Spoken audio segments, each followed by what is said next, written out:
Hello friends, आपका स्वागत है हमारे YouTube channel alpha maths academy में। अभी हम लीनियर अलजेब्रा पढ़ रहे थे। पिछली दो क्लासों में हमने देखा, सबसे पहले देखा कि मैट्रिक्स किसे कहते हैं। सेकंड क्लास में हमने मैट्रिक्स के कुछ टाइप पढ़े थे और सबसे लास्ट में पढ़ा था हमने सिमेट्रिक मैट्रिक्स और स्क्यू सिमेट्रिक मैट्रिक्स। इसके बाद आगे बढ़ते हैं तो आगे लिखा हुआ है each square matrix A is uniquely expressible as the sum of a symmetric and a skew symmetric matrix। कहने का मतलब किसी भी स्क्वायर मैट्रिक्स को आप एक सिमेट्रिक मैट्रिक्स और एक स्क्यू सिमेट्रिक मैट्रिक्स के सम के रूप में यूनिकली एक्सप्रेस कर सकते हो। कैसे? जैसे मान लीजिए आपको दे रखा है एक मैट्रिक्स ए है। मान लीजिए आपको एक मैट्रिक्स दे रखा है ए,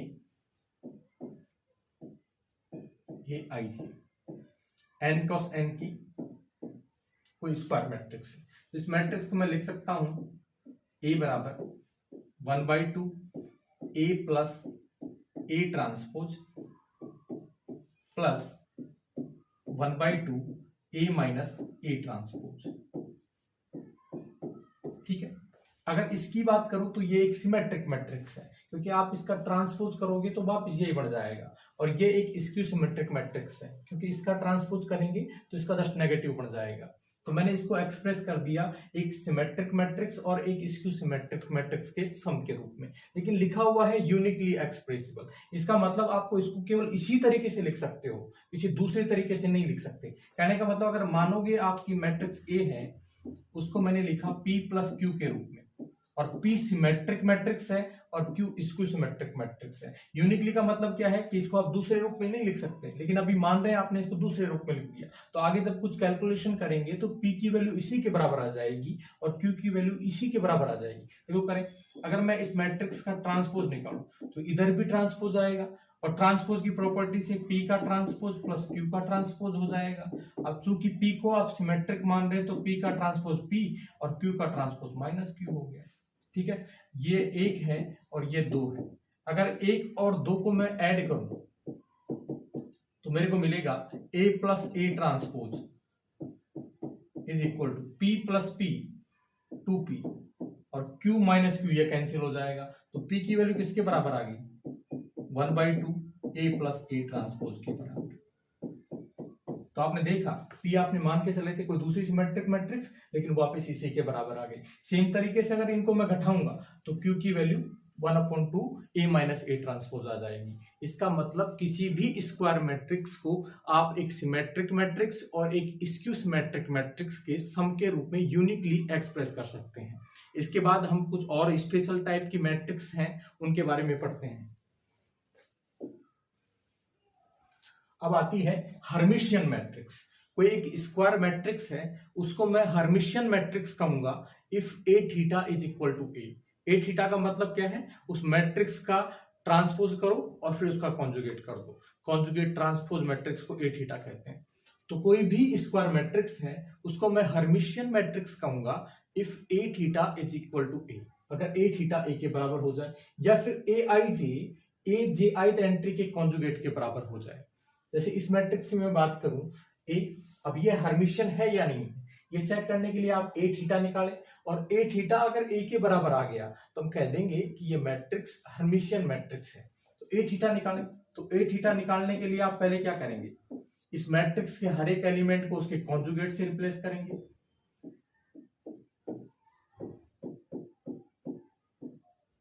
हर एक एलिमेंट को मैंने कॉन्जुगेट से रिप्लेस कर दिया, उसके बाद इसका ट्रांसपोज करेंगे। तो इसका ट्रांसपोज करने पर मेरे को मिलेगा 1, जो पहली रो है वो पहला कॉलम बन जाएगा 1 माइनस आयोटा। सेकंड रो है वो सेकंड कॉलम बन जाएगा 1 प्लस आयोटा। अब अगर मैं इसको ध्यान से देखूं तो ये वापस मैट्रिक्स ए बन गया। कहने का मतलब ए थीटा ए के बराबर आ गया, इसका मतलब ये मैट्रिक्स हर्मिशियन मैट्रिक्स होगी। तो ऐसी कोई भी स्क्वायर मैट्रिक्स जिसके लिए ए थीटा ए के बराबर आ जाए, ऐसी मैट्रिक्स को हम कहते हैं हर्मिशियन मैट्रिक्स। अब आगे हर्मिशियन मैट्रिक्स की कुछ प्रॉपर्टीज हैं, उनको हम पढ़ते हैं।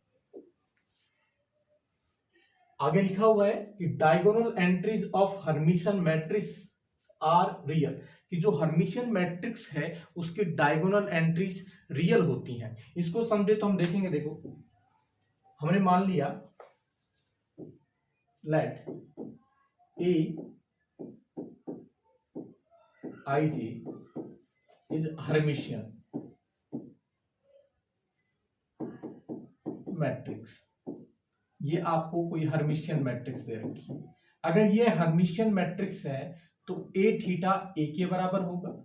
कहने का मतलब आईजेथ एंट्री जे आईथ एंट्री के कॉन्जुगेट के बराबर होगी।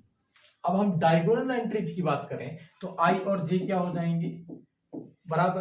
कहने का मतलब डायगोनल एंट्री के लिए ए आई आई किसके बराबर हो जाएगा, ए आई आई के कॉन्जुगेट के बराबर। तो ये डायगोनल एंट्री देखें तो डायगोनल एंट्री खुद के कॉन्जुगेट के बराबर है। तो कोई भी नंबर खुद के कॉन्जुगेट के बराबर कब होता है, जब वो नंबर रियल हो। अगर ऐसे समझ में नहीं आए तो मान लीजिए कोई diagonal entry x plus iota y है। अब यहाँ क्या कर रखा है, ए आई आई का कॉन्जुगेट ले रखा है, इसका कॉन्जुगेट क्या हो जाएगा, x माइनस आयोटा वाई।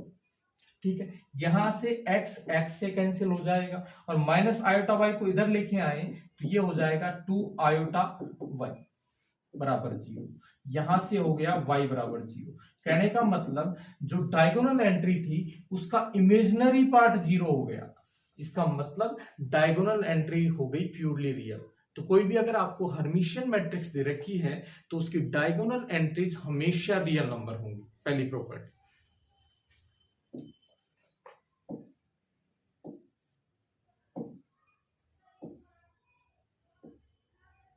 इसके बाद देखो कि आपको ए और बी दो हर्मिशियन मैट्रिक्स दे रखी हैं, तब हम दिखाना चाहेंगे कि ए प्लस बी और ए माइनस बी भी हर्मिशियन मैट्रिक्स होंगी।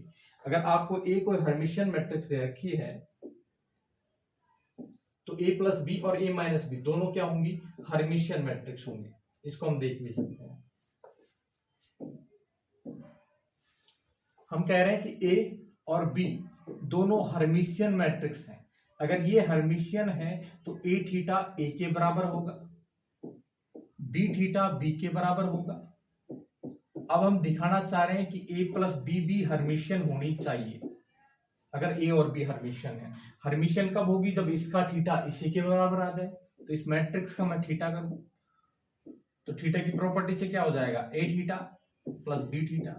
अब चूंकि ए और बी दोनों हर्मिशियन हैं तो ए थीटा ए के बराबर प्लस बी थीटा बी के बराबर। तो ए प्लस बी का कॉन्जुगेट ट्रांसपोज वापिस इसी के बराबर आ गया। इसका मतलब ए प्लस बी हर्मिशियन हो गई। सेम तरीके से आप माइनस के लिए भी दिखा सकते हैं, तो ए माइनस बी भी हर्मिशियन हो जाएगी। तो आपको ध्यान रखना है कि अगर ए और बी दो हर्मिशियन मैट्रिक्स दे रखी हैं तो उनका सम और उनका सब्सट्रैक्शन दोनों भी हर्मिशियन मैट्रिक्स होंगे। इसके बाद अगली बात करें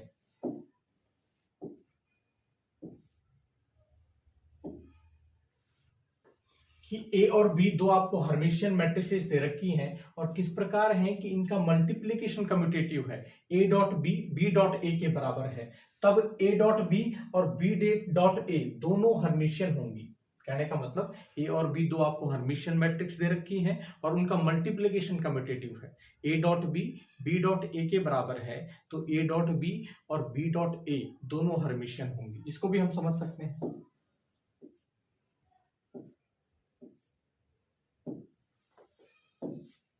देखो, हम मान रहे हैं कि ए हर्मिशियन है और बी हर्मिशियन है, साथ में A dot B dot A के बराबर है।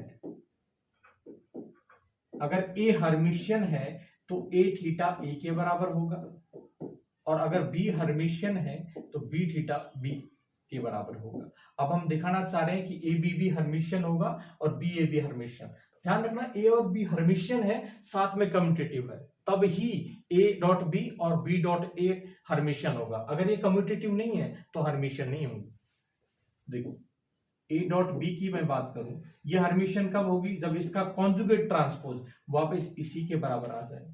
तो कॉन्जुगेट ट्रांसपोज की प्रॉपर्टी से ये उल्टा हो जाता है, B theta dot A theta. अब चूंकि बी हर्मिशियन है तो बी थीटा बी के बराबर हो गया, ए थीटा ए के बराबर हो गया। चूंकि दोनों मैट्रिक्स कम्यूटेटिव है तो B dot A dot B के बराबर आ गया।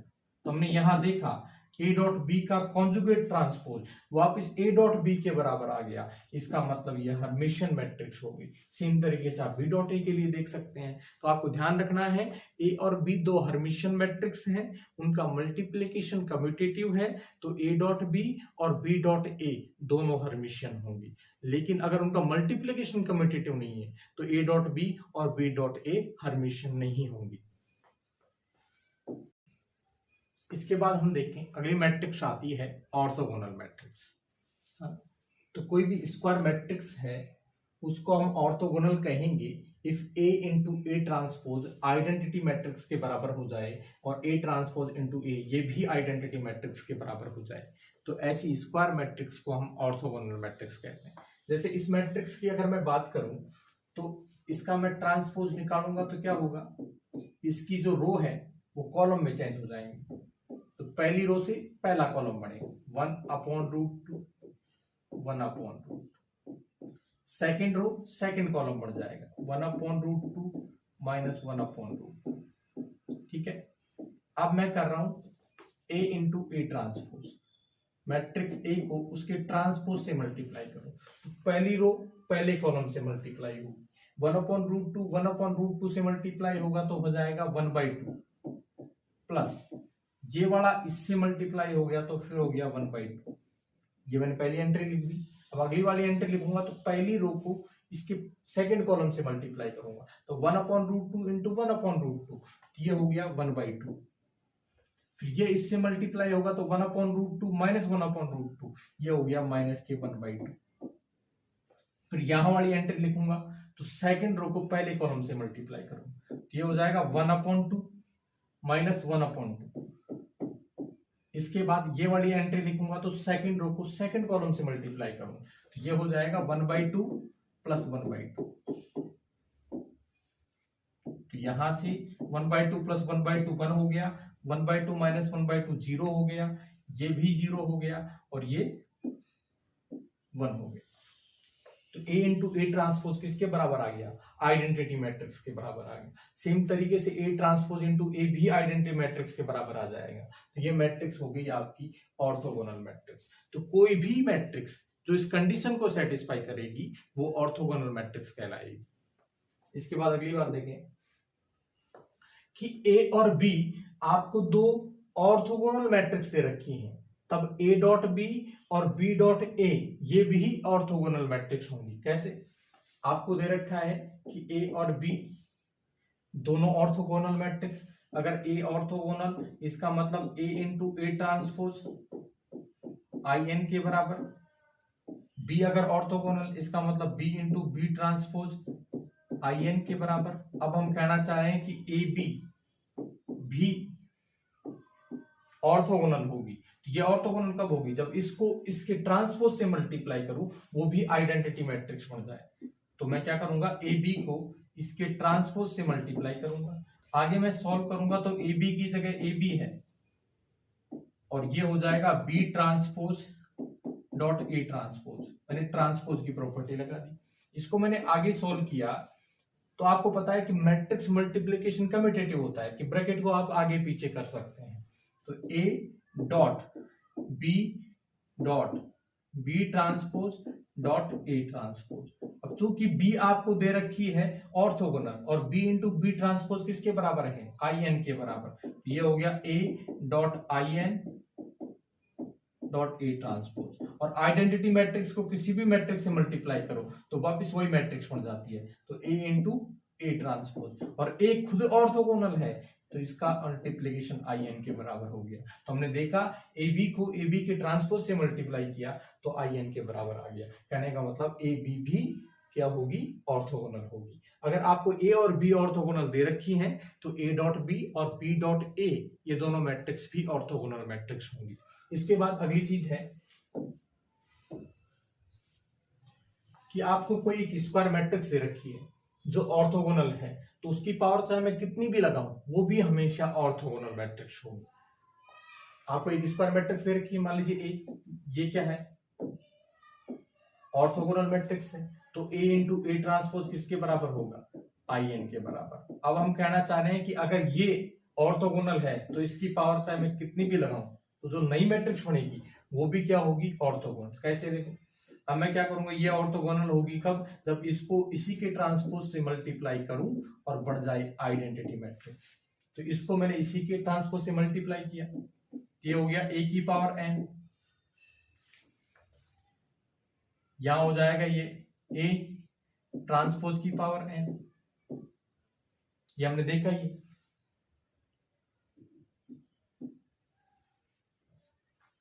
और इसकी बात करें तो इसको हम लिख सकते हैं a की पावर m-1 इंटू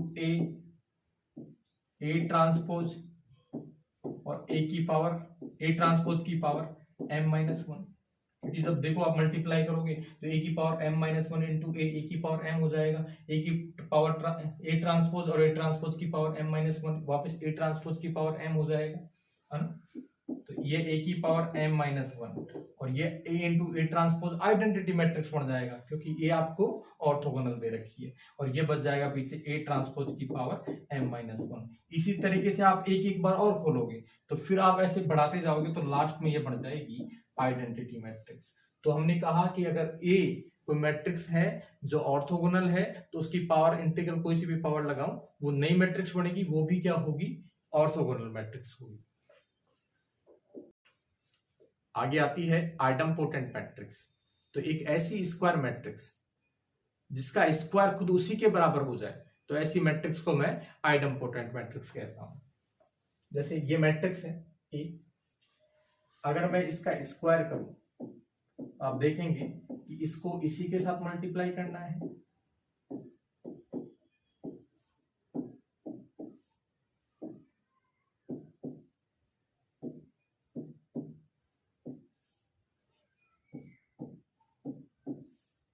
अब इसको इसके साथ मल्टीप्लाई करोगे तो यहां वाली एंट्री चाहिए, तो पहली रो को पहले कॉलम से मल्टीप्लाई करूं, 3 3 जा 9 और -6, 9 में से 6 गए तो कितना बच गया 3, ये माइनस का 18 और ये प्लस के 12, तो ये बच गया माइनस के 6।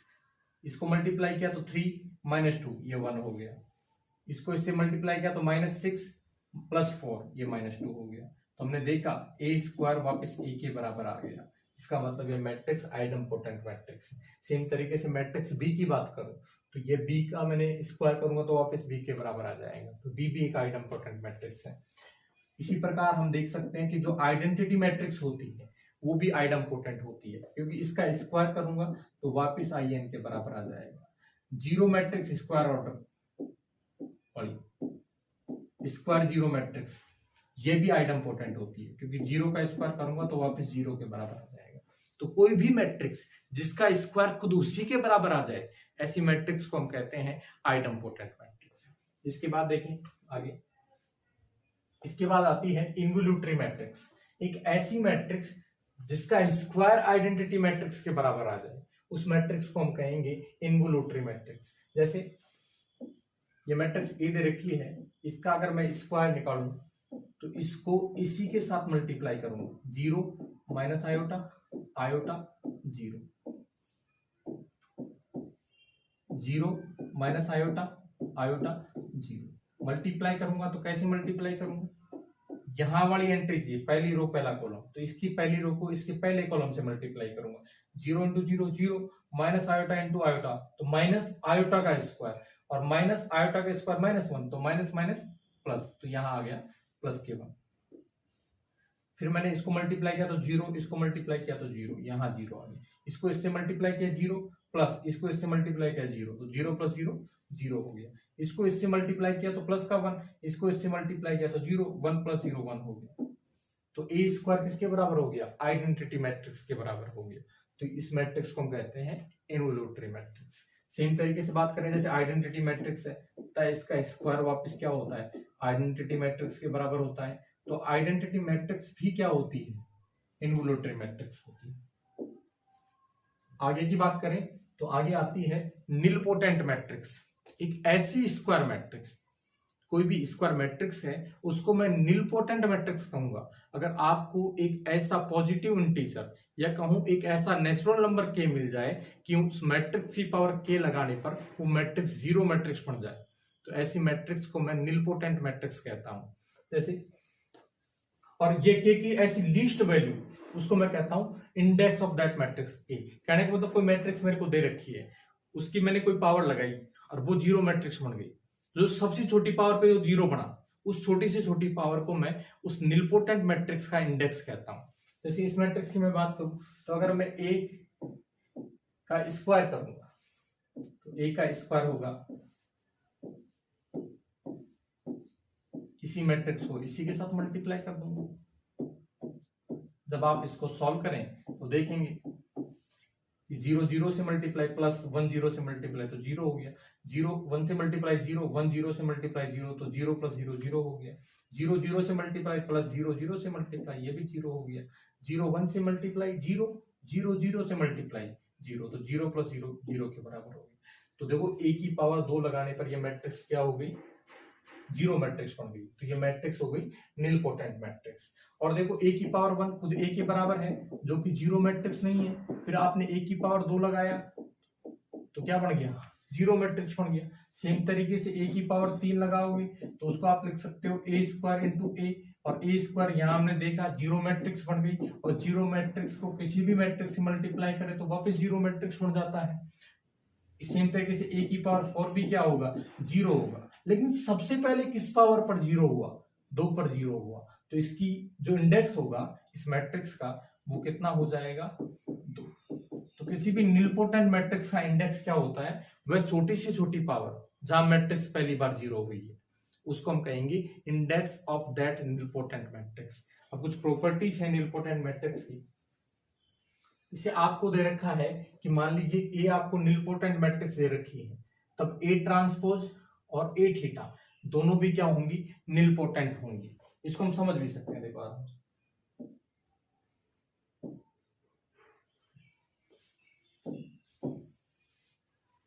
सपोज करो आपको ए दे रखी है, ए आपको दे रखी है, ये निलपोटेंट मैट्रिक्स है,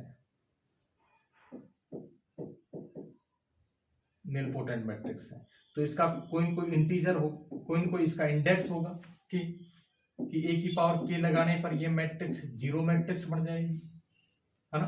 अब हम कहना चाह रहे हैं कि अगर ए निलपोटेंट है तो ए ट्रांसपोज भी निलपोटेंट होगा और ए थीटा भी निलपोटेंट होगा। तो हम देखें ए ट्रांसपोज की पावर अगर मैं के लगाऊं तो ये हो जाता है ए के की पावर के उसका ट्रांसपोज, और ए की पावर के किसके बराबर है, जीरो मैट्रिक्स, और जीरो मैट्रिक्स का ट्रांसपोज वापस जीरो मैट्रिक्स के बराबर।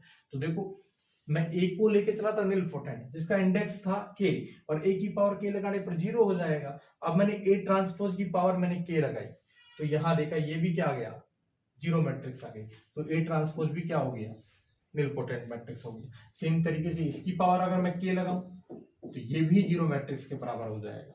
तो आपको ध्यान रखना है अगर ए निलपोटेंट मैट्रिक्स दे रखी है तो ए ट्रांसपोज और ए थीटा दोनों निलपोटेंट मैट्रिक्स होती हैं। अब आगे देखें,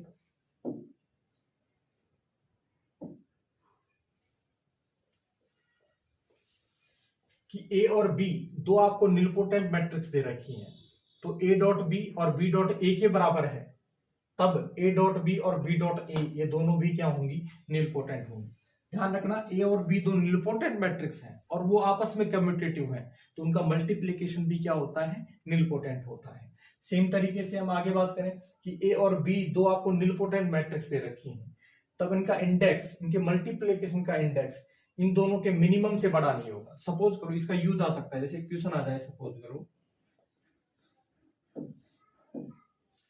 आपको एक मैट्रिक्स दे रखी है ए जिसका ऑर्डर है 4x4, और सपोज करो इसका इंडेक्स है 3 के बराबर, और एक मैट्रिक्स आपको बी दे रखी है, ये भी 4x4 की है और इसका इंडेक्स आपको दे रखा है 2।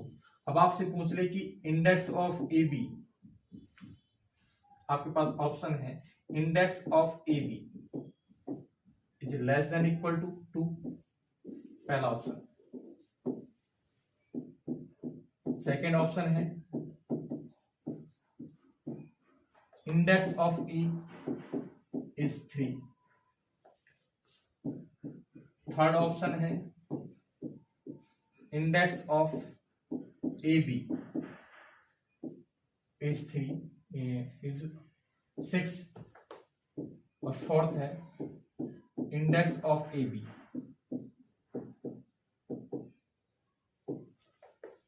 Is greater than equal to 3। अब आप अगर आपको वो रिजल्ट पता होगा, वो रिजल्ट क्या था कि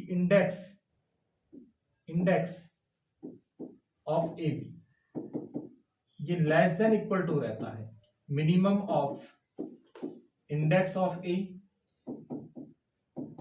इंडेक्स ऑफ बी। तो आप इस क्वेश्चन को आराम से कर सकते हैं। कैसे? मिनिमम इंडेक्स ऑफ ए किसके बराबर है? 3 के बराबर, और इंडेक्स ऑफ बी किसके बराबर है? 2 के बराबर। तो दोनों का मिनिमम क्या हो गया? 2 हो गया। तो index of A B less than equal to 2। तो इस प्रकार के क्वेश्चन आपसे पूछ सकता है ना, ये आपको ध्यान रखना है।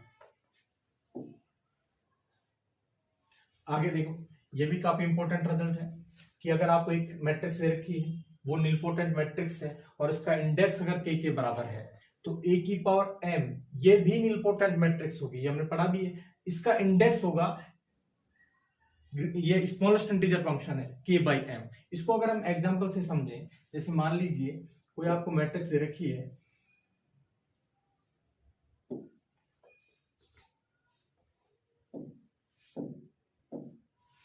सपोज करो एक मैट्रिक्स दे रखी है ए, इसका ऑर्डर 101 क्रॉस 101 है और इसका इंडेक्स आपको दे रखा है, सपोज करो इसका इंडेक्स दे रखा है 7। तो आपसे पूछे a की पावर 3 का इंडेक्स क्या होगा, तो a की पावर 3 का इंडेक्स कैसे निकालोगे?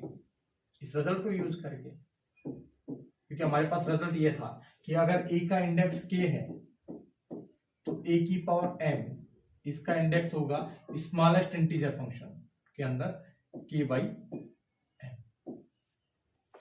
तो अगर मैं इसका इंडेक्स निकालूं तो 7/3 इसका स्मॉलेस्ट इंटीजर, 7/3 विल बी